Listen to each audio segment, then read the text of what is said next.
Pues el apóstol Pablo, escribiendo a los colosenses, en el capítulo 3, los versículos 12 al 14, dice así: Vestíos pues como escogidos de Dios, santos y amados, de entrañable misericordia, de benignidad, de humildad, de mansedumbre, de paciencia, soportándoos los unos a otros y perdonándoos unos a otros, si alguno tuviere queja contra otro. De la manera que Cristo os perdonó, así también hacedlo vosotros.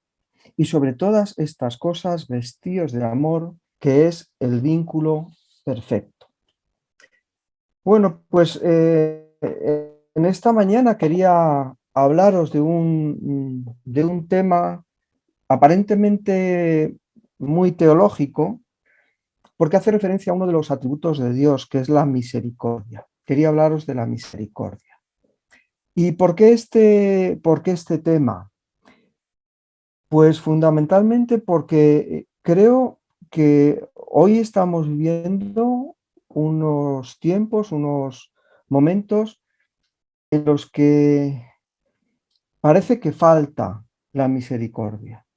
No solamente en las relaciones de los hombres, digamos, en el mundo, fuera de la iglesia, sino que a veces también dentro de nuestras comunidades, dentro de nuestra propia vida eclesial, puede dejarse sentir esta falta de misericordia, de entrañable misericordia. A veces hay misericordia, pero no esa entrañable misericordia.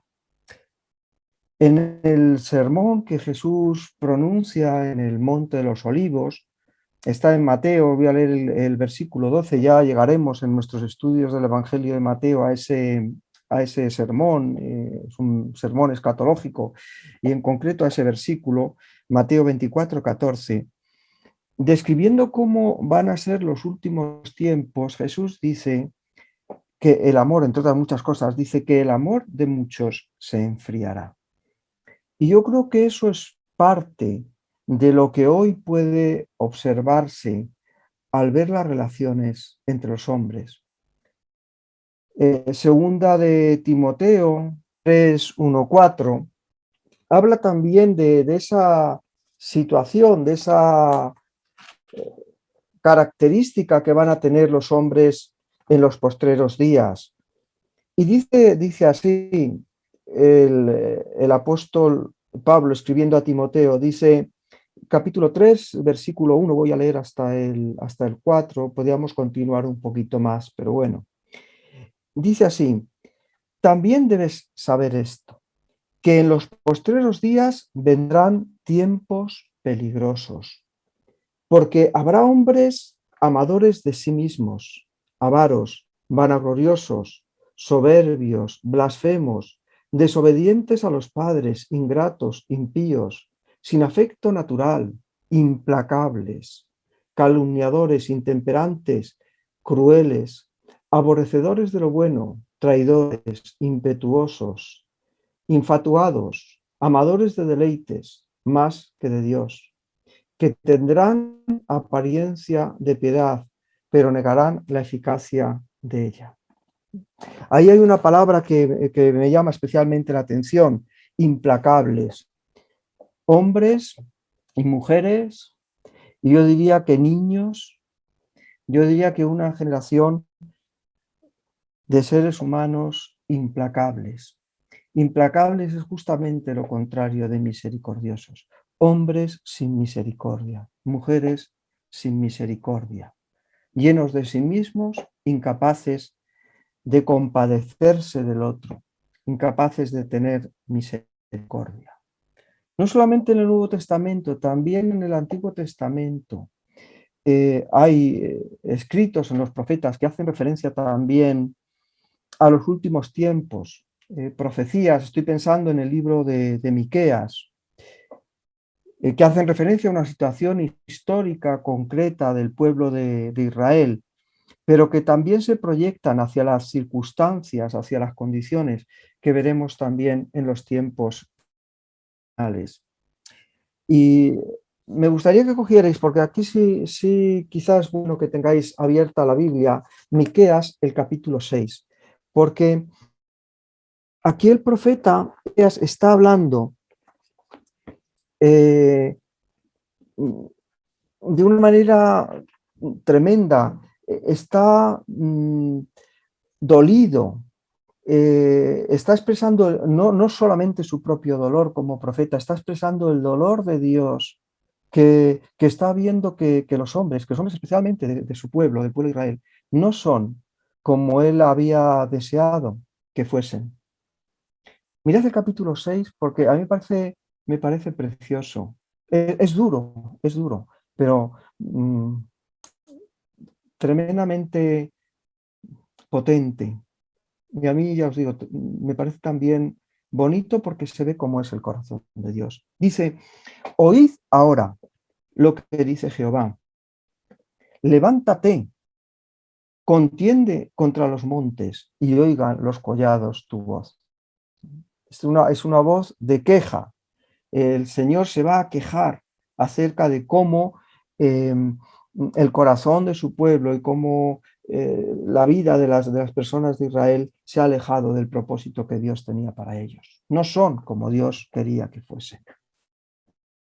Oíd montes fuertes, oíd montes y fuertes cimientos de la tierra, el pleito de Jehová, porque Jehová tiene pleito con su pueblo y altercará con Israel. De aquí viene la parte bonita. Pueblo mío, pregunta Jehová, pueblo mío, ¿qué te he hecho o en qué te he molestado? Responde contra mí. Este es el tono del libro de Miqueas. ¿Qué te he hecho? Como que Dios está preguntándonos, bueno, ¿en qué he fallado yo? ¿Qué ha fallado? ¿En qué ha fallado Dios para que nosotros estemos comportándonos, pueblo de Israel, de esta forma que a Él le desagrada tanto? ¿En qué se ha equivocado? ¿En qué me he equivocado yo? Dice Dios. Como si Dios pudiera equivocarse, ¿verdad? Y dice un poquito más adelante, en el capítulo 6, unos versículos más adelante, en el capítulo 7, vamos a saltar, vamos al 7, 1 y 2. Está hablando de esa situación lamentable del pueblo de Israel. Dice, ay de mí, porque estoy cuando han recogido los frutos del verano, como cuando han rebuscado después de la vendimia y no queda racimo para comer. Mi alma deseó los primeros frutos. Dios esperaba que nosotros diésemos frutos, que el pueblo de Israel diese frutos. Pero dice el versículo 2 del capítulo 7, faltó el misericordioso de la tierra, y ninguno hay recto entre los hombres. Todos acechan por sangre, cada cual arma red a su hermano. A mí me parecía este pasaje de Miqueas muy parecido a ese texto que hemos leído en segunda de Timoteo, donde nos habla de hombres implacables, de hombres que no tienen misericordia. ¿Qué ha hecho Dios para que nosotros no tengamos misericordia? Pero aún así, y os digo que este libro me parece muy bonito, aunque anuncia las consecuencias de esta falta del pueblo de Israel y del pueblo de Judá, o sea, del reino del norte y del sur, que van a tener que sufrir por esta falta de misericordia. Pero el libro termina de una forma que a mí me parece absolutamente maravillosa. En el penúltimo versículo, el versículo 19 del capítulo 7, ya terminando el libro, si tenéis abierta la Biblia, leerlo vosotros antes de que lo lea yo en silencio. Porque dice, Él volverá a tener misericordia de nosotros. Sepultará nuestras iniquidades y echará en lo profundo del mar todos nuestros pecados. Jehová volverá a tener misericordia. En un principio este era el título que pensaba ponerle a este sermón. Jehová volverá a tener misericordia de ti y de mí, de todos los hombres, de su propio pueblo también, Israel. Ahora, ¿qué es esto de la misericordia? ¿Qué significa la palabra misericordia? la palabra latina es, la palabra castellana, mejor dicho, procede del latín. Misere, misererie, es miseria. Y cordia viene de cordum, de corazón. Entonces la palabra significa literalmente aquel, o hace referencia a aquel que tiene en el corazón la pobreza, el dolor del otro. Es aquel que se compadece. La palabra compasión es, esta palabra castellana tiene origen griego, es sinónima de misericordia. Es el que padece juntamente con el que está sufriendo. Es la misma idea, misericordia, compasión. Es aquel que podría definirse, es aquel que se compadece de la miseria humana y la asiste. Aquel que siente dolor por el que está sufriendo y le ayuda, se acerca a él. Tradicionalmente se ha relacionado la misericordia con la gracia de Dios. La misericordia es ese atributo de Dios por el cual Dios no nos da aquello que nosotros merecemos. Hay un texto muy conocido que dice, por su misericordia no hemos sido consumidos. El texto, el libro de Miqueas, que hemos estado mencionando, hace alusión a esa misma idea. Jehová volverá a tener misericordia, volverá a perdonar nuestros pecados. No nos va a dar Jehová, no nos va a dar aquello que nosotros merecemos, por su gracia y la vida eterna. La palabra hebrea para referirse a misericordia es Gesed, y es una palabra relacionada con el perdón, con la fidelidad de Dios también. Esta palabra Gesed y el concepto de misericordia tiene mucho que ver con otro atributo de Dios, que es la fidelidad, con la gracia, como hemos señalado, bajo las alas de su misericordia. La palabra el concepto griego, el concepto hebreo en el griego de la traducción de los 70 es, y también en el Nuevo Testamento, por supuesto, es eleos. Eleos ya lo utilizaba Homero en el griego antiguo, en el griego casi preclásico, para hacer referencia al sentimiento que tenemos ante el infortunio del otro, pero acompañado, sumado a la acción que brota de este sentimiento. Es decir, la misericordia no es solamente sentir el dolor por lo mal que lo está pasando otro, sino también hacer algo que tiene que ver con ese dolor. Lo que sea, pues en cada caso habrá que verlo. Pero no es sencillamente un sentimiento. Es decir, la misericordia no es lástima. Ser misericordioso no es sentir pena o sentir lástima. Es distinto la misericordia que la lástima. Imaginad a alguien que nos debe dinero, por ejemplo. Le hemos dejado un dinero y, oye, le vamos a pedir que nos lo devuelva. Sabemos que lo está pasando mal y podemos decir, oye, pues mira, decirlo y sentirlo, ¿no? Es que mira, me da mucha pena, me da mucha lástima, estoy muy triste por ti, porque sé que lo estás pasando mal, pero oye, me tienes que devolver el dinero. ¿Esa persona tiene lástima? Sí. ¿Tiene misericordia? Pues en este caso parece que no mucha. Vemos un ciego por la calle que está para cruzar un semáforo y pensamos, jolín, pobrecito, qué difícil tiene que ser, ¿verdad? Ser ciego y tener que manejarse en una ciudad con coches, con semáforos, pero no le ayudamos a cruzar la calle. ¿Sentimos lástima? Sí, nos da pena. Nos da pena porque nos ponemos en su lugar, pues sí, hasta podemos tener empatía, pero no acompañamos nuestro dolor, nuestra identificación con el dolor ajeno, con una acción, con una conducta. ¿Mm? O vemos una persona en la calle que está pidiendo limosna y bueno, pues pobrecito, ¿verdad? Qué pena me da, pero pues no hacemos nada. La misericordia va necesariamente acompañada de la acción. La misericordia no es solamente una impresión subjetiva, tiene que ver con mover las manos, con mover los pies, con mover el corazón, con mover los labios a veces. Se puede ser compasivo hablando o orando, uno puede orar, pero hay que hacer algo. La compasión tiene que ir necesariamente, la misericordia tiene que ir necesariamente acompañada de la acción.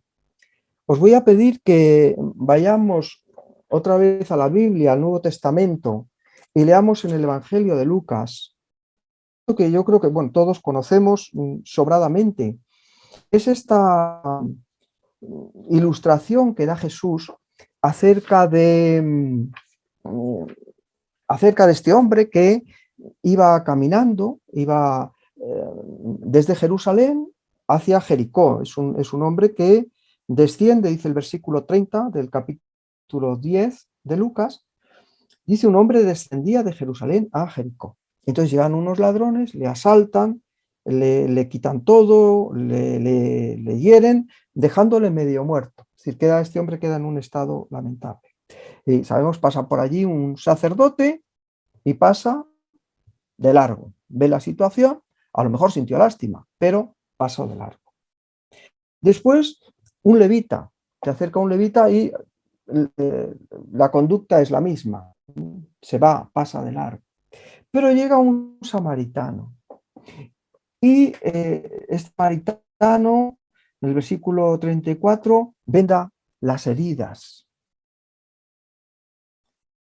de este hombre que ha sido asaltado, que ha sido atacado.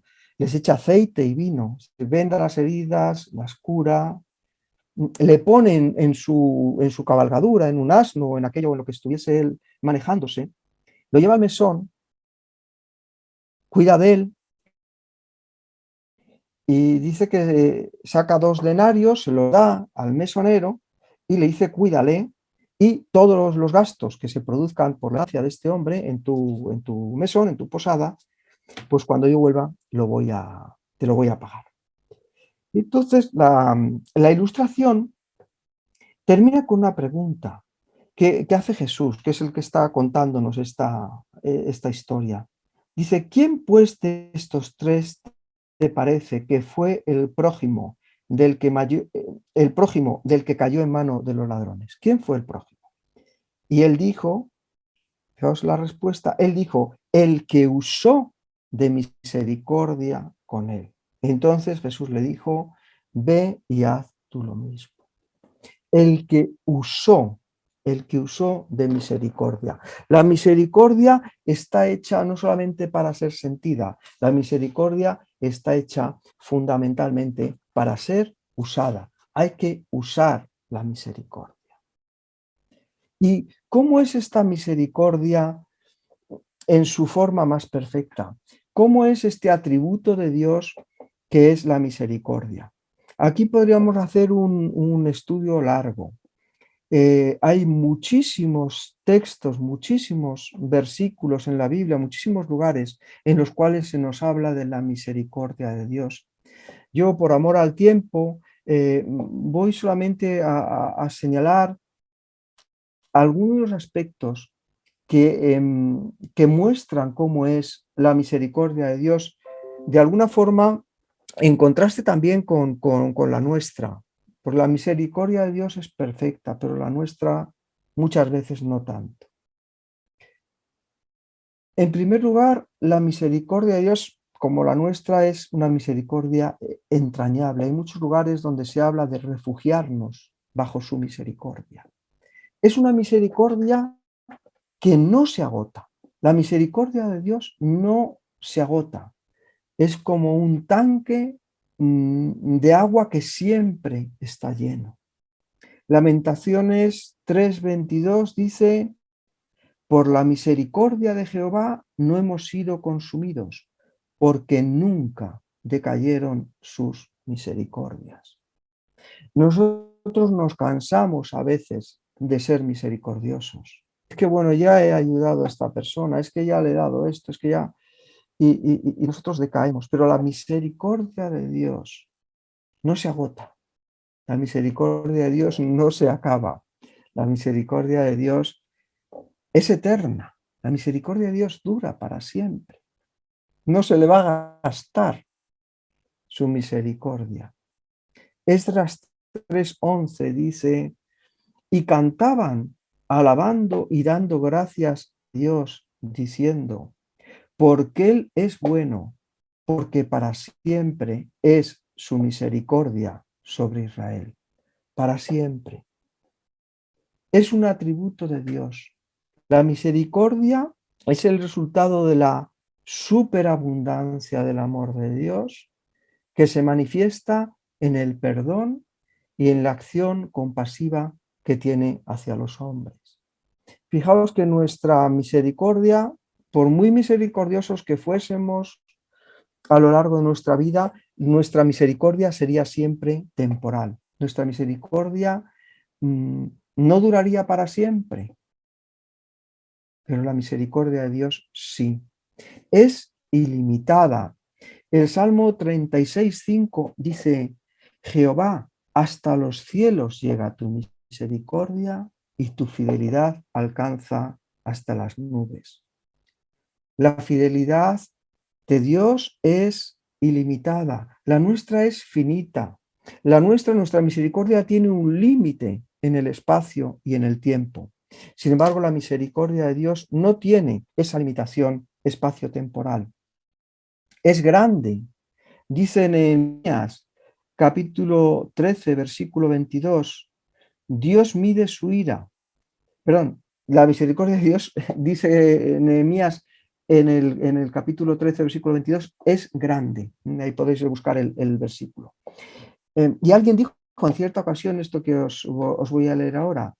Dios mide su ira, pero su misericordia es sin medida. Dios mide su ira, es decir, la ira de Dios es una ira que tiene límites. La ira de Dios es una ira que está controlada. Es una ira que está sujeta a la voluntad de Dios y a su paciencia. Sin embargo, esta frase, no sé quién dijo esta idea, pero me parece muy, muy bonita. Pero la misericordia de Dios es sin medida. Dios no tiene que poner coto a su misericordia. Sí lo hace con su ira, pero no con su misericordia. El Salmo 103:17 dice, mas la misericordia de Jehová es desde la eternidad y hasta la eternidad sobre los que le temen. El Salmo 17:7 da otra característica de la misericordia de Dios que dice que es maravillosa. La nuestra, pues, está bien, pero la de Dios, la de Jehová, causa maravilla. Y una última característica, hay algunas más que me hubiera gustado o que podríamos haber señalado, pero quisiera señalar una más. La misericordia de Dios y la misericordia en general, pero la misericordia de Dios especialmente, es inseparable de su justicia y es inseparable también de la verdad. Estas ideas o estos dos conceptos, estos dos atributos de Dios, justicia y misericordia, aparecen también, especialmente en el Antiguo Testamento, muchas veces juntos. Gesed, behemet, justicia y verdad, o justicia, misericordia y justicia. El Salmo 85:10, fijaos qué poético, el libro de los Salmos es un libro poético, dice, la misericordia y la verdad. No hay misericordia sin verdad, por lo menos en Dios. No hay misericordia sin justicia en Dios. Esta palabra emet, justicia, verdad, rectitud, es el mismo concepto, por lo menos en el idioma hebreo. La misericordia y la verdad se encontraron, la justicia y la paz se besaron. No se puede ser misericordioso sin, sin ser también veraz. Hemos visto que la misericordia no es solamente el compadecerse, el lamentarse, es hacer algo. Pero la misericordia tiene que ver con hacer algo que la otra persona necesita, no algo que nos apetece a nosotros. Y a lo mejor lo que necesitamos muchas veces es que nos digan la verdad. Y la misericordia consiste precisamente en esto. No es más misericordioso el que cubre, tapa, niega, oculta cuando hay un problema, sino, como dice Efesios 4:15, dice que debemos comportarnos siguiendo la verdad en amor. O sea, la verdad y el amor tienen que ir juntos en la vida del cristiano, como están juntos la misericordia y la verdad en Dios. Juntos. Eh, Aunque duela, misericordia no es indulgencia, no es pasar todo por alto. No, eso no. Imagina, pues, en un supermercado que el supervisor ve que la cajera o un dependiente o alguien ahí está robando dinero. Entonces dice, ay, bueno, estaba robando, no pasa nada, ¿sabes? Yo soy una persona muy misericordiosa, entonces, bueno, te voy a perdonar. Eso no es misericordia. Misericordia es decir, lo que estás haciendo está mal, lo tienes que devolver. Si esta persona estuviera robando, este dependiente estuviera robando en el bolso o en la cartera del supervisor, ¿tú crees que el supervisor diría, bueno, no pasa nada, pues soy misericordioso? Bueno, si lo dijera, estupendo. Cuando fuera su cartera, ¿verdad? Ser misericordioso significa ayudar al otro. Y esto a veces es doloroso. Fieles son las heridas del que ama. Proverbios 16:6 dice, con misericordia y verdad, ¿recordáis estas dos palabras unidas? Con misericordia y verdad se corrige el pecado. Es necesaria mucha misericordia, pero también es necesaria la verdad. Hay que decir la verdad, sí, pero hay que decirla de esa manera misericordiosa, que no haga daño, decir la verdad con amor. Bueno, estas son características de cómo Dios usa la misericordia, esa misericordia que es eterna, ilimitada, grande, maravillosa, inseparable de su justicia y de su verdad. Pero bueno, ¿cómo podemos aplicar todo esto a nuestra vida? Son atributos de Dios, pero ¿qué hacemos nosotros con estos atributos? ¿Podemos hacer algo con esto? Pues mirad, para mí la reflexión es la siguiente. Si nosotros somos hijos de Dios, nosotros tenemos que reflejar el carácter de nuestro Padre en nuestra forma de ser. Lucas 6:33 dice, sed pues misericordiosos, como también vuestro Padre es misericordioso. Es una demanda, es una exigencia, es una petición de Dios hacia nosotros, es un mandamiento ser misericordiosos. ¿Qué espera Dios de mí? Muchas personas nos preguntamos en ocasiones, bueno, ¿y yo qué es lo que tengo que hacer? Yo quiero seguir a Dios, yo tengo que servirle, ¿qué tengo que hacer? ¿Me puedo tatuar? ¿Puedo jugar a la lotería? ¿Puedo hacer esto? ¿Puedo hacer lo otro? ¿Cuántas horas tengo que leer la Biblia? ¿Cuánto tengo que orar? Hay un texto muy interesante en las Escrituras de este libro que hemos leído, el libro de Miqueas, que resume lo que el hombre debe hacer, lo que Dios espera del hombre.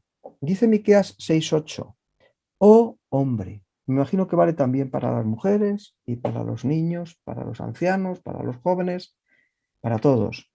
Oh hombre, Él te ha declarado lo que es bueno y lo que pide Jehová de ti.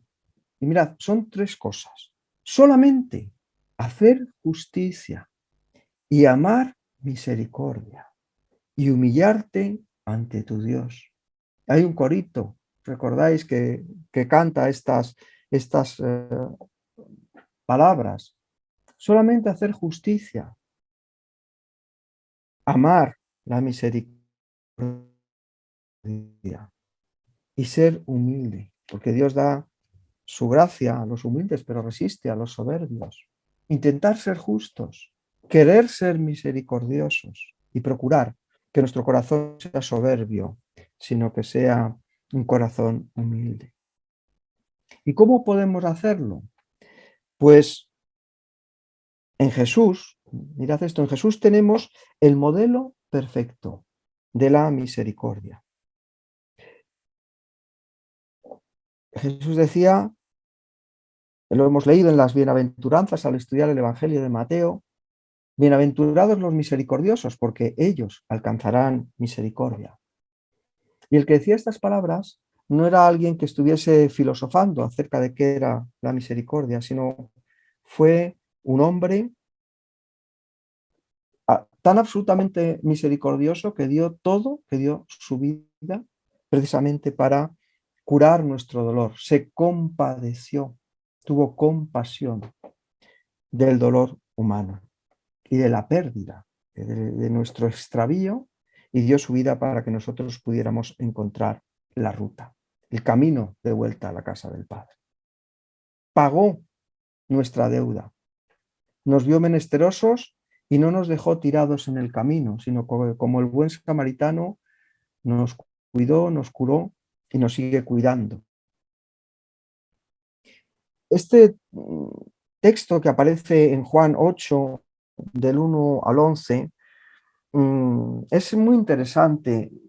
Cuando Jesús podemos buscarlo si queréis, podéis buscarlo en la escritura, Juan 8, del 1 al 11, es el caso de aquellos, Jesús está enseñando en el templo y se acercan a él estos sabios del pueblo de Israel, los escribas y los fariseos, y dice que le traen una mujer que fue sorprendida en el acto mismo, dice, en el acto mismo de adulterio. O sea, la pillaron, fue pillada infraganti, fue pillada, me imagino que no estaría ya sola, ¿verdad? Si fue pillada en el acto mismo del adulterio.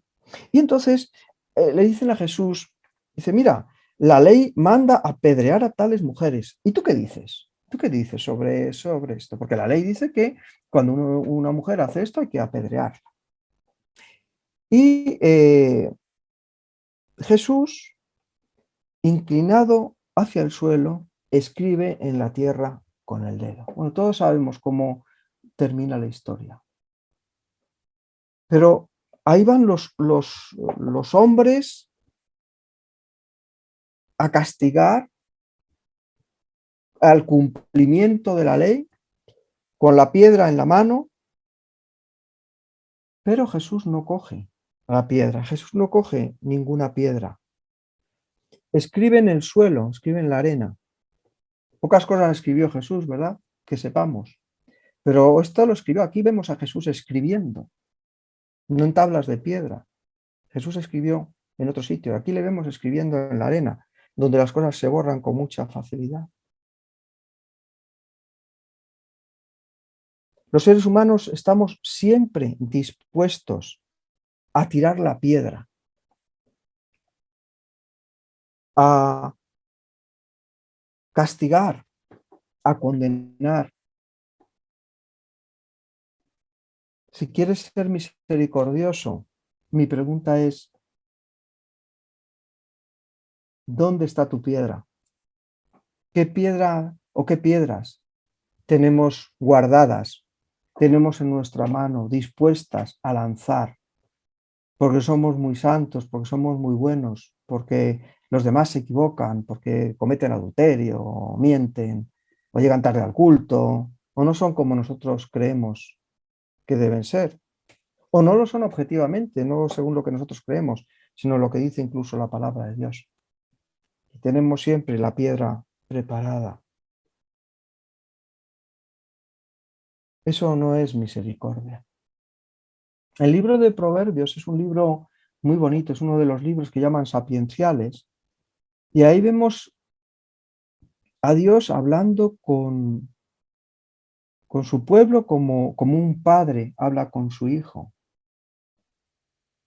Y Él nos dice que además de la ley, es muy importante usar la misericordia. Si leéis Proverbios, uno de mis textos preferidos, Proverbios 3:1-3, dice: Hijo mío, no te olvides de mi ley. ¿Cómo somos, verdad? Los seres humanos, los hombres, nos olvidamos de lo que Dios nos manda. Por eso es bueno que leamos la Biblia, que aprendamos las Escrituras. Hijo mío, es como que está rogando, que Dios, antes veíamos en Miqueas que Dios pregunta: ¿dónde me he equivocado? Hijo mío, ¿qué he hecho mal? Pues aquí Dios está también, de alguna forma, con un corazón de padre amoroso, diciendo: hijo mío, mira, te voy a dar un consejo. Esto es lo que yo quiero, que no te olvides de mi ley. Y tu corazón guarde mis mandamientos, porque largura de días y años de vida y paz te aumentarán. Es decir, porque si nosotros oímos las palabras de Dios, no las olvidamos y las guardamos, hay bendición, hay largura de años y de días, pero años y días llenos de paz. Nunca se aparten de ti la misericordia y la verdad. Y vemos otra vez esas dos palabras juntas, ¿verdad? La misericordia y la verdad juntas.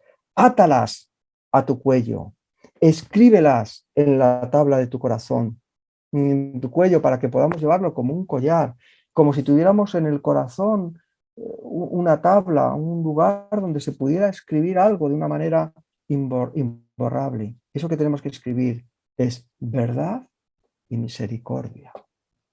Pero los hombres que están ahí con Jesús, esos escribas y fariseos que están con la piedra en la mano, insisten, insisten.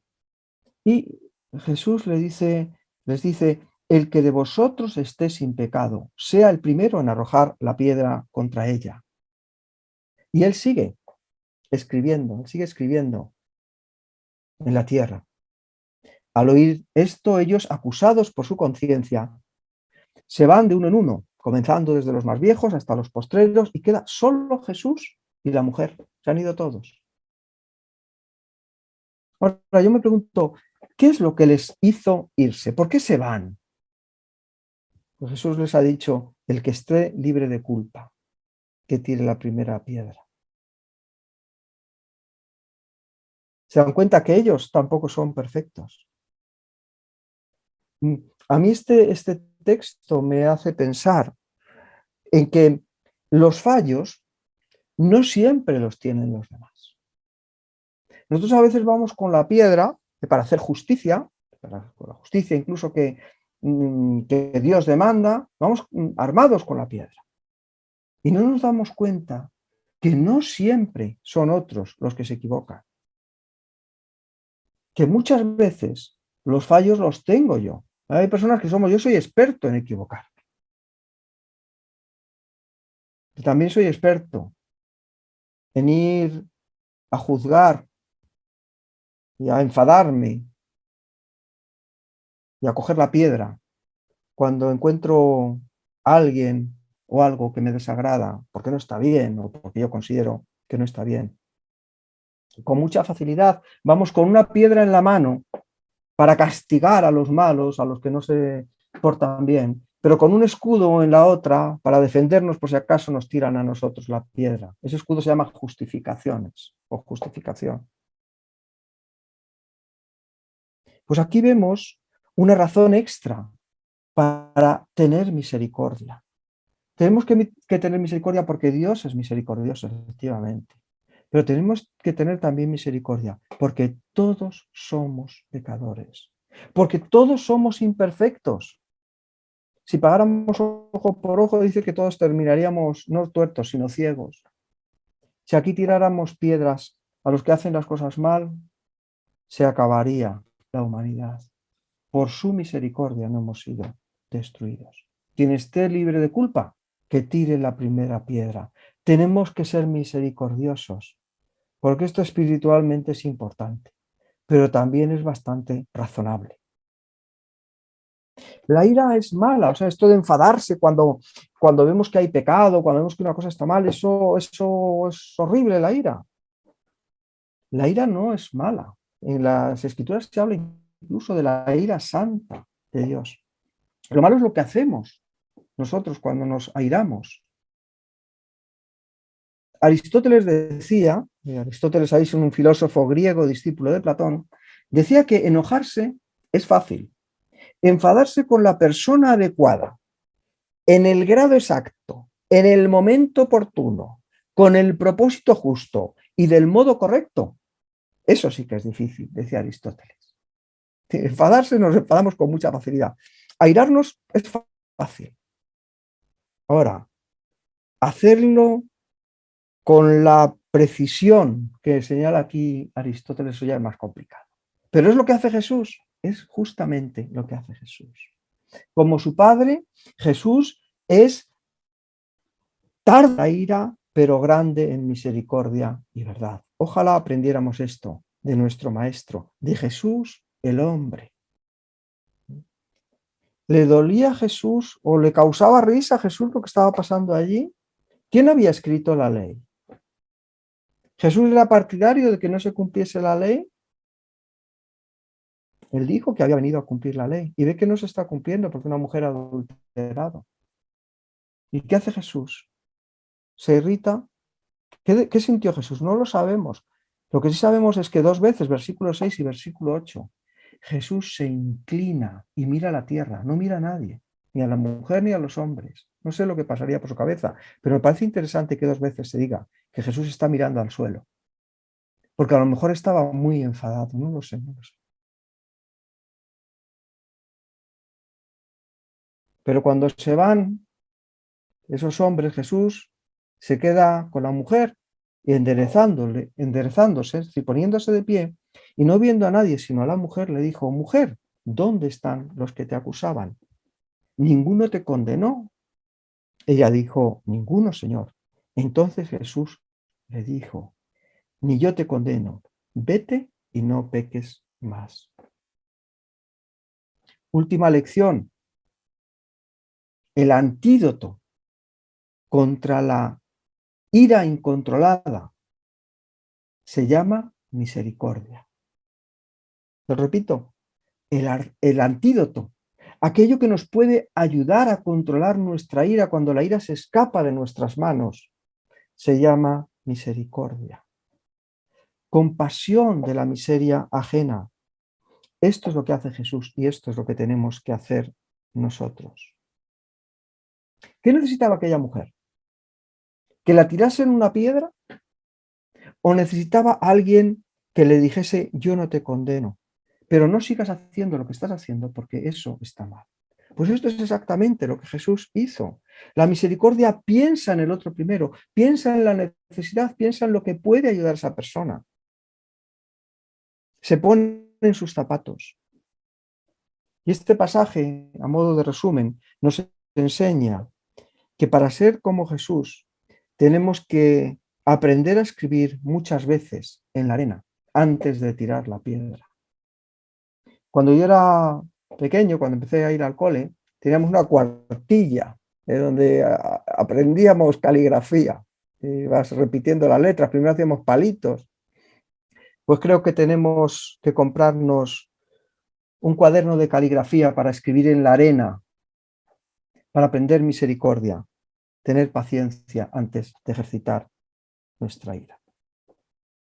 Y termino con un texto de Pablo en la epístola a los Colosenses, capítulo 3, versículo 12 al 14, el mismo texto con el que empecé esta predicación. En este texto Pablo nos habla del vestido nuevo que tenemos que ponernos aquellos que tenemos una vida nueva. Vestíos pues como escogidos de Dios, santos y amados.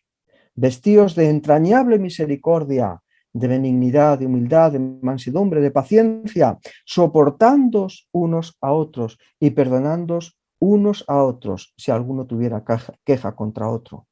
De la manera que Cristo os perdonó, así también hacedlo vosotros.